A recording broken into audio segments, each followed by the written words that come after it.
IMF का मुतालिबा तस्लीम। Petrol, diesel और मट्टी का तेल 30 रुपए फी लीटर महंगा। पेट्रोल के निर्ख 179 रुपए 86 पैसे, डीजल की कीमत 174 रुपए 15 पैसे हो गई।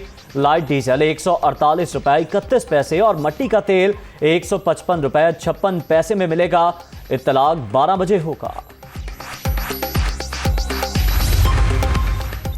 पेट्रोल महंगा होने से बहुत ज्यादा महंगाई नहीं होती। कीमतें बढ़ाए बगैर IMF से कर्ज प्रोग्राम नहीं मिल सकता। फैसले से रुपया मुस्तहकम होगा। साबिक हुकूमत ने निर्ख फिक्स किए। गलत पॉलिसियों के बायस मुश्किलात का सामना है। इमरान फार्मूले पर अमल करें तो पेट्रोल 205 रुपए लीटर हो जाएगा। मिफ्ता इस्माइल का मौक़िफ़।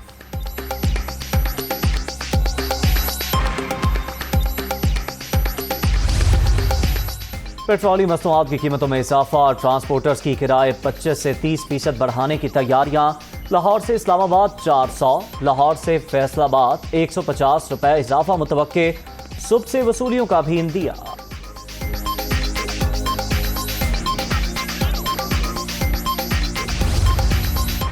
और पेट्रोल की कीमत में 30 रुपए फी लीटर इजाफा। हम बताते थे कि महंगाई आलमी वजूहात के बायस हो रही है।